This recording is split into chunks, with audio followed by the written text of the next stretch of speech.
Hello, my dear listeners. Hello, my dear friends. How are you all? I hope you are doing best to serve your duties with utmost honesty and love. And we are going to be successful in this journey, in this sadhana, with the grace of our Lord. With this good wish, let's proceed with our journey through the life of our Master Shri Ramakrishna Paramhansa Dev. Another great man of the Brahmo Samaj who was attracted by the magnetic personality of Sri Ramakrishna was Pandit Vijay Krishna Goswami. He was descendant from the great Advaita Acharya, one of the foremost figures of Sri Chaitanya's group.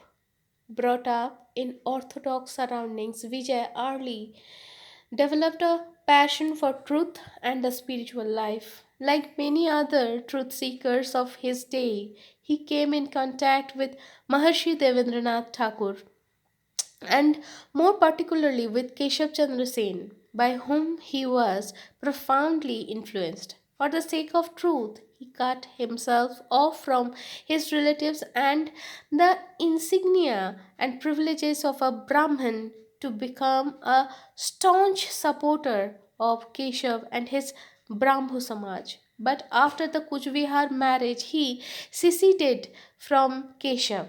He burned with a passion to realize God, and when he came in contact with Sri Ramakrishna, he was deeply impressed by his saintliness. They soon became friends. As the master wished to see him often, he visited Dakshineshwar whenever he had leisure. This association with Sri Ramakrishna had the effect of intensifying his yearning for God. In the course of his devotional exercises, he had various experiences which restored his faith in the different forms of the deity, which under the Brahmo influence he had regarded as superstitions. His reverence for Sri Ramakrishna was unbounded, and he openly acknowledged his deep indebtedness to him. Sometimes, though separated from the Master by hundreds of miles, he was blessed with extraordinary visions of him. Though Keshav and Vijay became heads of rival parties, Sri Ramakrishna looked upon them and their parties with the same tenderness and love. He was sorely grieved at the misunderstanding between them and tried a reconciliation. Finding that his views no longer coincided with those of the Brahmo Samaj, Vijay severed his connection with it and pursued in solitude a course of independent spiritual practice. Pandit Shivnath Shastri took his place. He too had the good fortune of coming in contact with Sri Ramakrishna, about whom he has left some personal reminiscence in his book entitled Men I Have Seen. It was in the year 1875, while engaged as the headmaster of a Calcutta school, that he first saw the master at Dakshineshwar. I am so delighted to meet you, said Sri Ramakrishna. Won't you come to see me now and then? Shivanath was much struck with his simplicity and devotion, and after many visits, their relationship became very close.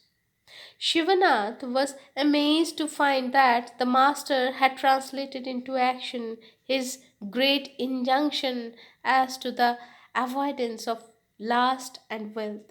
So, my dear friends, today I am stopping here. Uh, Still, I am actually recovering from my sore throat as well as the fever. So, I hope this little contribution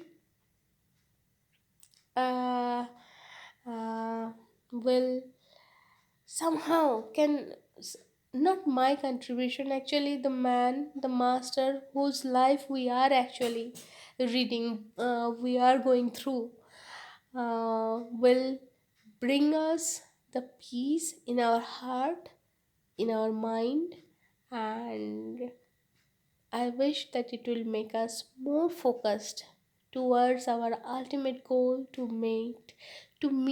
be one with the Almighty. With this, today I'm stopping here. Be happy, be jolly, and be healthy. Right? Ta-da!